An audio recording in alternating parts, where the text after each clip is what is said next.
Shalom saudara, kita memasuki Abam episode 835. Kami persilakan Bapak Pendeta Yehuda membacakannya. Baik Pak, yang pertama dari seorang wanita berusia 50 tahun sudah menikah tinggal di Blitar. Shalom, kami bersyukur pada Tuhan di usia yang tidak muda lagi masih diberi kesempatan mendengarkan suara kebenaran. Yang membuat jiwa kami tidak mudah patah menghadapi realita hidup yang keras ini. Kadang rasa menyesal kok tidak dari dulu saya mendengarkan kebenaran ini. Istilah jangan parkir di dunia ini sangatlah menancap di hati. Dan setiap hari khotbah-khotbah Bapak menemani kami. Pak, saya punya pengalaman yang mengena di hati. Anak pertama saya anak yang baik, pintar, dan rajin. Dia termasuk anak kesayangan guru agamanya di masa itu. Guru agamanya itu adalah seorang yang sering menyerang khotbah-khotbah Bapak Erastus Sabdono di YouTube. Puji Tuhan Pak, anak kami punya nurani yang baik. Malah dia paling rajin dengar-dengaran khotbah Bapak Eras, setia belajar SK. Suara kebenaran. Suara kebenaran, ya. Jangan patah semangat ya Pak, walau dipermalukan orang-orang yang tidak punya hati. Kami sangat dikuatkan dengan pengajaran Bapak. Kami belum punya pertanyaan Pak, kami hanya menyatakan sekeluarga sangat dikuatkan dengan ajaran suara kebenaran Injil. Terima kasih Tuhan berkati. Waduh, ini hebat ya. Anak ini guru agamanya sekarang sering membuli saya. Iya. Bahkan selalu, bukan sering, selalu. Tetapi anak ini tidak mengikuti jejak gurunya atau tidak mengikuti sikap gurunya. Dia punya nurani, tetap mendengar khotbah di suara kebenaran bersama dengan keluarga. Wah, ini menyenangkan ya. Dimunculkan di sini foto daripada guru itu yang tidak perlu kami kemukakan. Hanya satu hal yang saya harus kemukakan, bahwa sering saya mengatakan kalau nurani orang benar, jika nurani orang baik, dia akan tahu ajaran saya ini datang dari Tuhan atau dari manusia. Berarti Anda punya keluarga, anak Anda, orang-orang yang di dalam lingkup Tuhan, dalam lingkup Roh Kudus. Terima kasih untuk dukungannya, Tuhan memberkati. Dari seorang wanita berusia 65 tahun, single parent, memiliki 5 orang anak dan 8 cucu, tinggal di Sumatera Utara. Shalom Pak, anak keempat saya sudah 1 bulan resign dengan pekerjaannya karena dia tidak tahan dengan tugas yang teramat berat buat dia. Sudah banyak dia dipanggil untuk interview, tetapi belum ada panggilan. Apa yang harus dilakukannya selain belajar, bersabar, dan doa? Anak kelima atau yang bungsu usianya 22 tahun sampai sekarang belum sidang. Padahal temannya sudah banyak yang wisuda. Saya sangat berharap bantuan doa dari Bapak agar dia secepatnya menyelesaikan kuliahnya. Mengingat saya sangat miskin. Anak pertama 40 tahun sudah 2 kali resign dari pekerjaan dan selalu minta jalan keluar kepada Tuhan. Apalagi istrinya pun tidak bekerja, hanya sebagai ibu rumah tangga. Sebenarnya ya, doa itu penting. Tetapi doa tidak bisa dipisahkan dari tanggung jawab. Anak-anak yang paling kecil harus didorong menyelesaikan skripsinya. Tidak bisa hanya didoakan.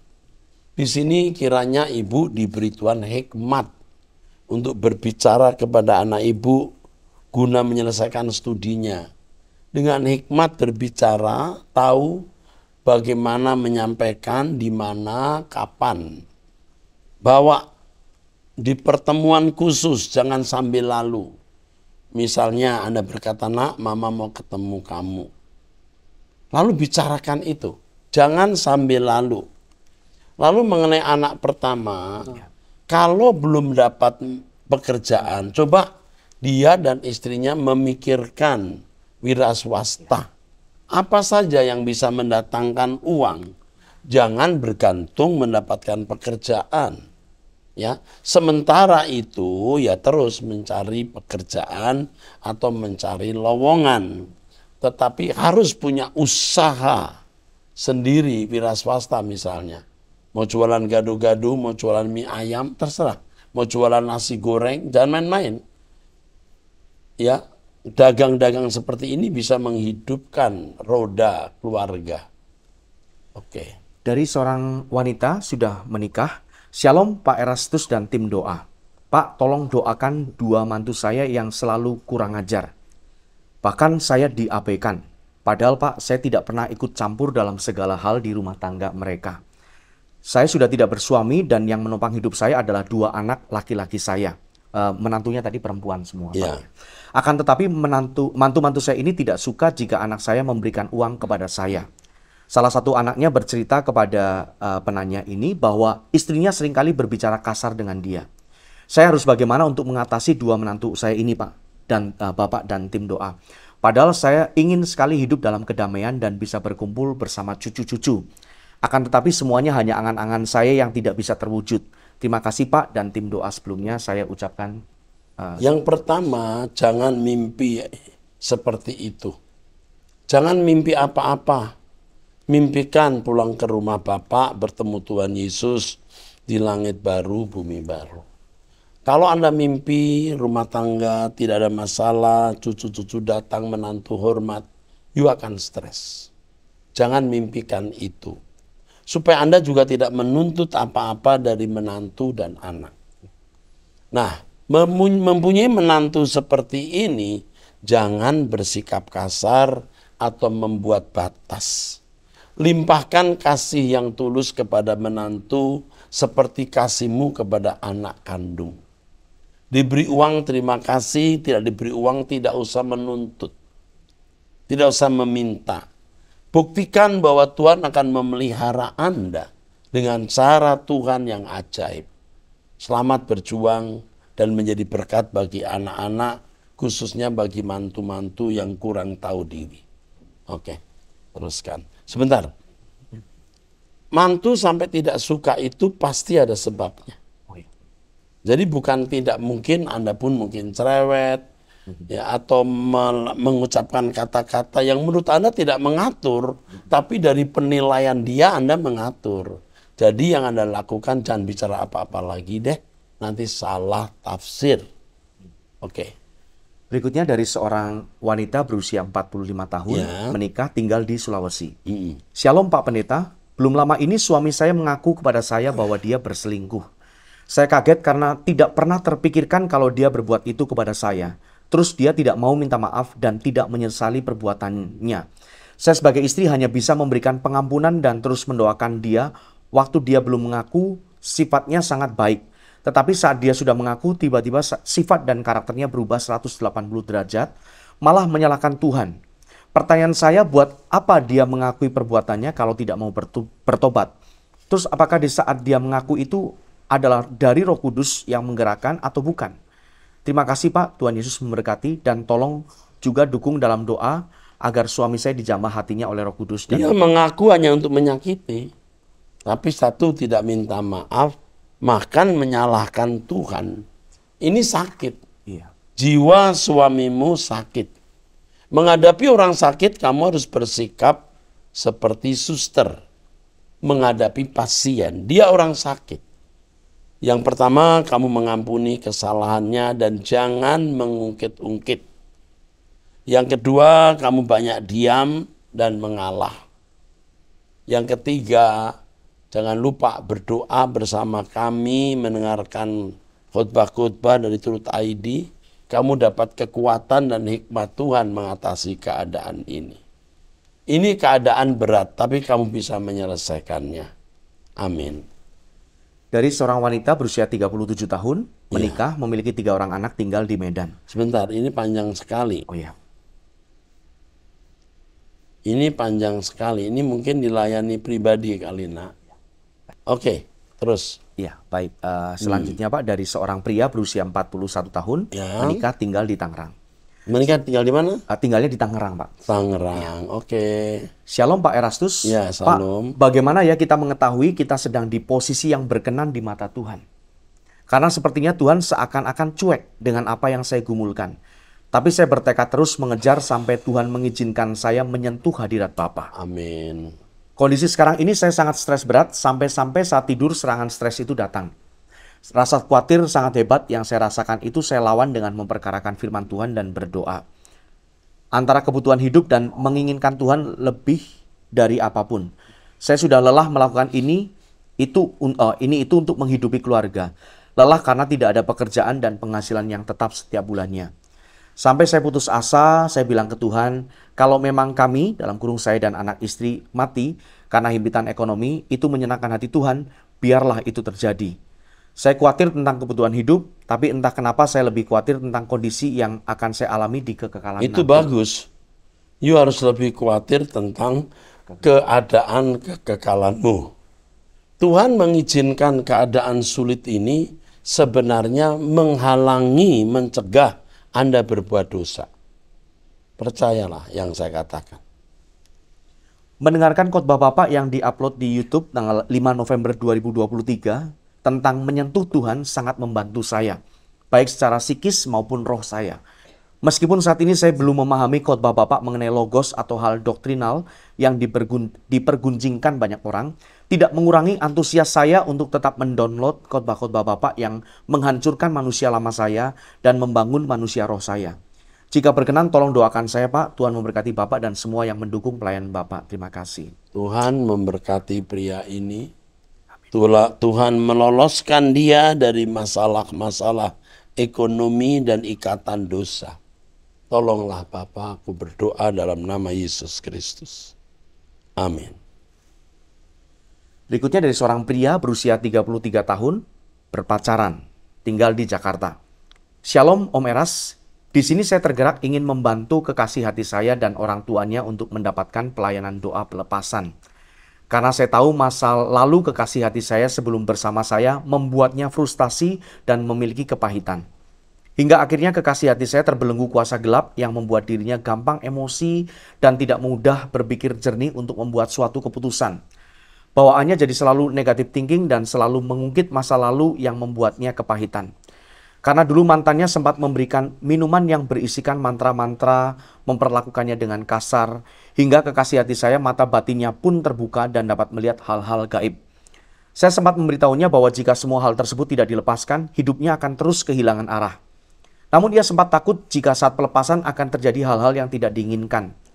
Bagaimana saya menasihatinya ya Om, agar ia mau mengikuti pelepasan? Saya berkerinduan untuk mendampinginya dan mengikuti pelepasan jika ia takut Om. Bahkan sempat tercetus ucapan bahwa Tuhan sering meninggalkan dirinya. Dia pernah cerita ke saya kalau saat ini susah untuk berdoa, kalau ingin berdoa pasti tiba-tiba ngeblank atau pikirannya kosong. Kalau untuk orang tuanya, yang saya tahu beliau sempat dikirimkan hal-hal magic dari orang yang ia kenal.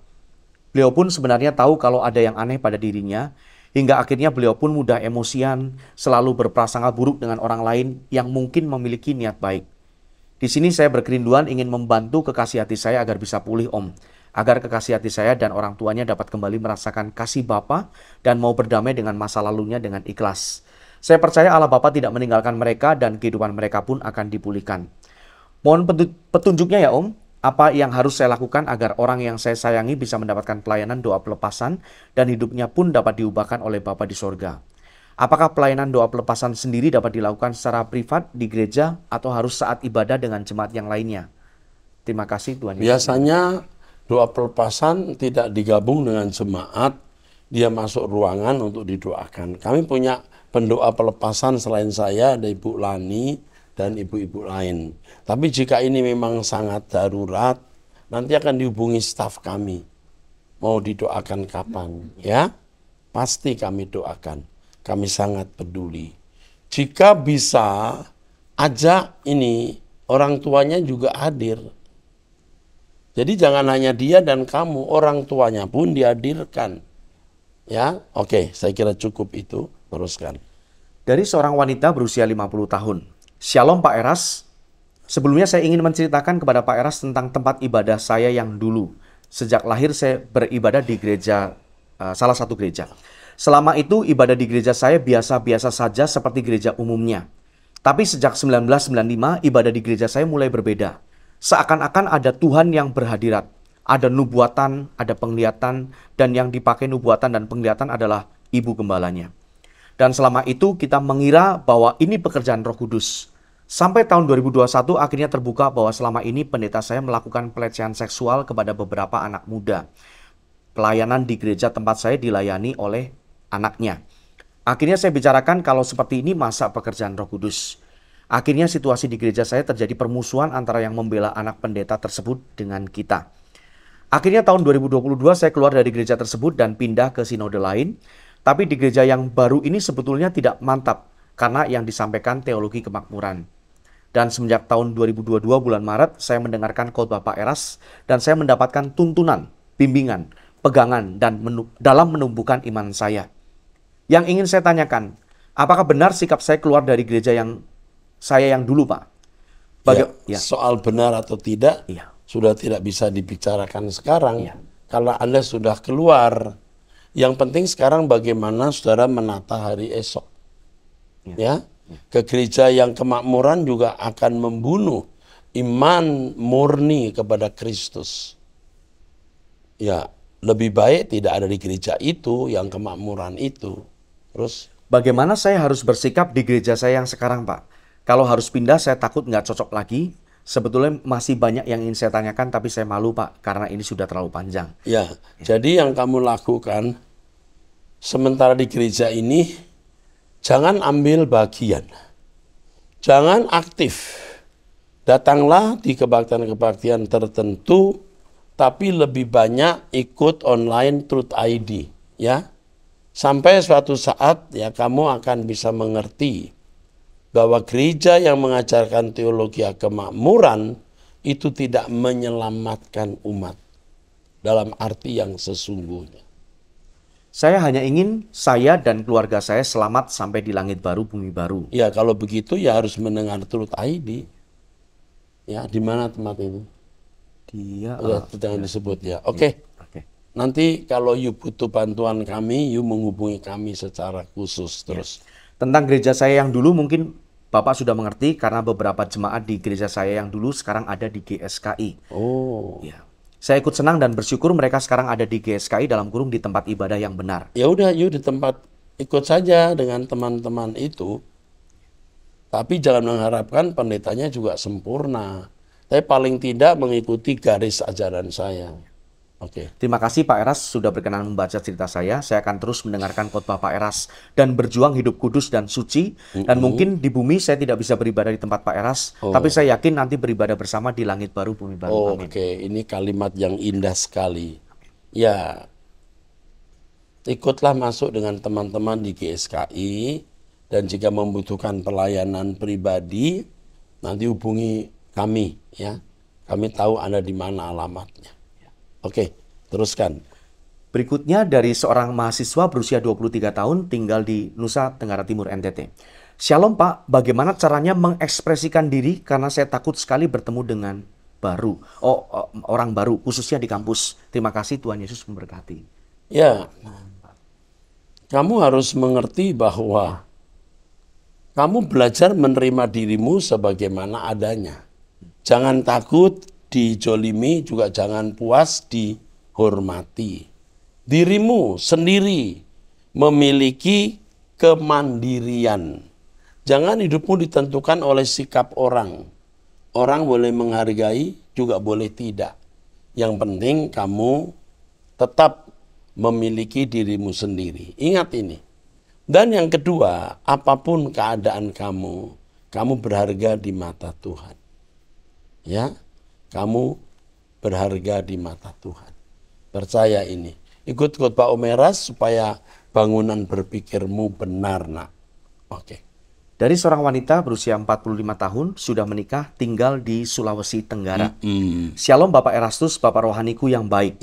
Saya wanita berusia 45 tahun, ya tinggal di Kabupaten Banggai, Sulawesi Tengah.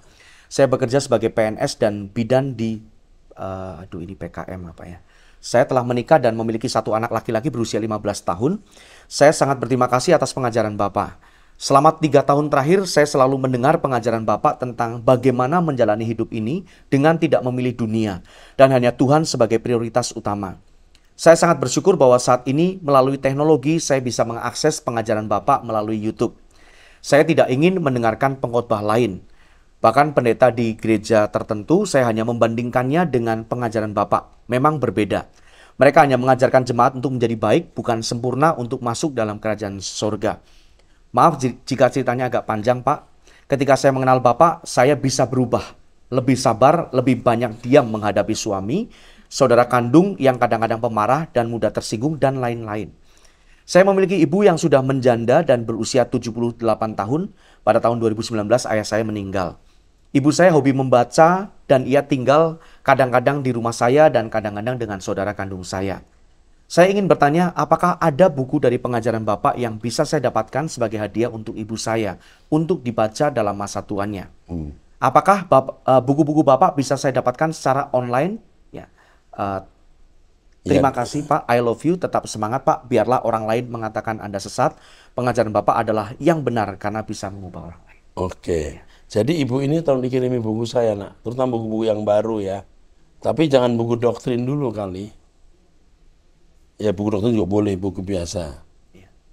Terus lanjutannya saya bacakan Pak. Okay. Saya adalah jemaat di satu gereja yang tidak mewajibkan berpuasa. Tapi setelah mendengarkan pengajaran Bapak, jika ingin intim dengan Tuhan, harus ada waktu untuk berpuasa. Ya. Bagaimana dengan saya yang sering aktif bekerja di luar rumah, bekerja di puskesmas sebagai PNS? Apakah diizinkan berpuasa hanya dengan minum air saja? Terima kasih Pak, Tuhan Yesus memberkati. Puasa itu yang penting bukan tidak makannya, merendahkan diri di hadapan Tuhan. Jangan jadi kayak Taurat atau peraturan, ya.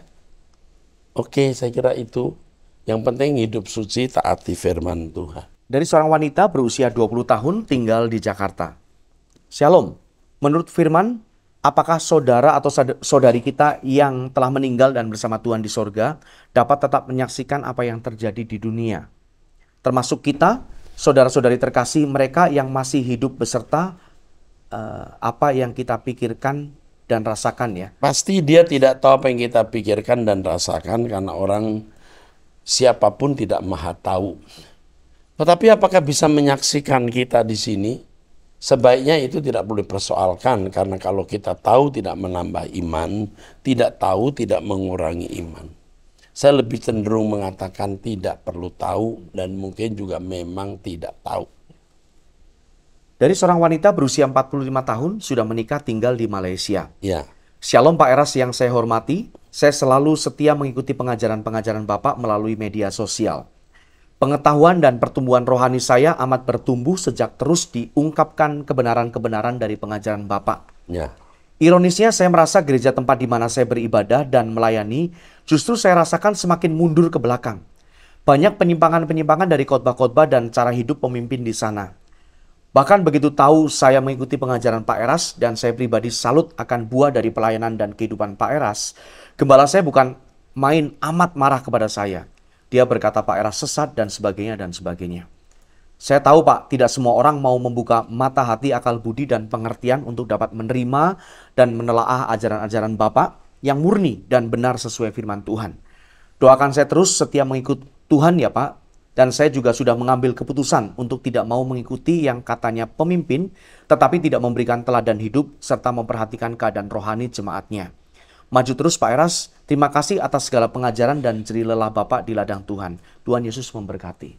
Iya, menghadapi pendeta yang mengatai Bapak rohanimu ini kan dari Bapak rohanimu sesat. Buktikan dengan perbuatan, dengan buah hidupmu yang baik, yang bisa menjadi teladan. Orang bisa menyalahkan kamu, tapi orang tidak bisa mengalahkan kamu. Ingat, perbuatan baik kita menjadi kesaksian apakah ajaran kita benar atau tidak. Jadi kalau kita dibully, kita langsung tahu dari cara bicara orang yang membuli kita, yang tidak kudus, dengan bengisnya menyerang, sudah menunjukkan tidak ada roh Allah dalam diri orang itu. Oke? Jadi kalau kamu melihat pemimpinmu mengatakan saya sesat, kamu membuktikan kan hidupnya tidak beres, tidak bisa dicontoh, ya. Karena roh yang ada padanya bukan roh yang benar. Kalau yang ada padanya roh yang benar, dia akan menilai orang yang punya Roh Kudus dengan penilaian yang benar. Oke. Pertanyaan dari seorang pria berusia 29 tahun, tinggal di Toba, Sumatera Utara. Shalom Pak, akhir-akhir ini saya bingung, kok saya justru semakin tertarik dengan khotbah Bapak. Walaupun saya sempat tidak menyukai ajaran Bapak, namun ada kegelisahan dalam pikiran saya ketika saya mendengarkan seminar Logos. Akan tetapi saya akui ketika Bapak berkhotbah tentang keintiman dengan Tuhan, 2 kali saya menangis. Hati nurani saya berbicara bahwa Bapak ini benar-benar hamba Tuhan yang murni. Jujur saya belum pernah melihat seorang pendeta semurni ini membawa jiwa-jiwa kepada Allah. Semenjak saya mendengarkan khotbah Bapak, saya kok malah terbuka dalam memahami Alkitab, dan bahkan saya ketika mendengarkan pendeta di gereja saya beribadah, seperti ada keganjilan memahami Alkitab. Bapak memang dikatain sesat dan menyimpang memahami logos, tapi kok hati nurani saya bertolakkan ketika mendengar itu. Menolak ketika mendengar itu. Saya selidiki terus Alkitab, ternyata memang benar bahwa Bapa dan Tuhan Yesus itu berbeda pribadi. Tapi saya bingung Pak, setiap kali bernyanyi dan mendengarkan khotbah di tempat gereja saya, kok seperti ada keganjilan. Apakah saya sombong atau bagaimana ya Pak? Tolong pencerahannya. Enggak, kamu enggak sombong. Roh kamu menolak. Iya. Yang pertama, mereka pasti tidak punya roh yang benar. Dan itu yang membuat roh kamu menolak. Ya, karena apa yang diajarkan itu tidak sesuai dengan apa yang Alkitab ajarkan. Bersyukur kita mengenal kebenaran juga soal logos, karena ini memimpin kita kepada kesempurnaan. Kita bergandengan terus sampai di langit baru, bumi baru. Holong dora kutuho di bakasan Tuhan. Okay. Berikutnya dari seorang wanita berusia 37 tahun, sudah menikah tinggal di Tangerang. Shalom Pak, saya mau konseling. Saya bingung mau ambil keputusan apa Pak. Suami saya tidak pernah nafkahin saya dan anak selama 11 tahun pernikahan. Kalau saya minta bantuan tenaganya untuk bantu saya cari nafkah, beliau suka marah-marah. Jika saya bahas masalah rumah tangga, beliau mau pukul saya. Setiap hari marah-marah di rumah. Saya kasihan sama anak-anak, jadi saya diam supaya nggak dipukulin dan nggak berantem di depan anak. Tapi semakin saya bawa diam, hati saya nggak damai. Mental saya berantakan. Saya tahu di agama Kristen tidak diperbolehkan bercerai. Apa yang harus saya lakukan, Pak? Untuk bertahan saya tidak kuat lagi. Apa boleh saya tinggalin suami saya?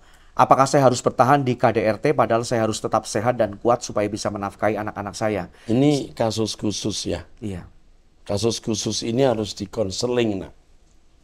Kasihan nih, banyak pria-pria jahatnya sebegitu rupa ya. Tuhan pasti beracara, jangan main-main. Ya, sewenang-wenang, dia menabur dan dia akan menuai pria-pria seperti ini. Celaka loh. Saya bukan mau mencelakai, tapi dia akan celaka dengan sikap hidupnya yang bengis dan kejam ini.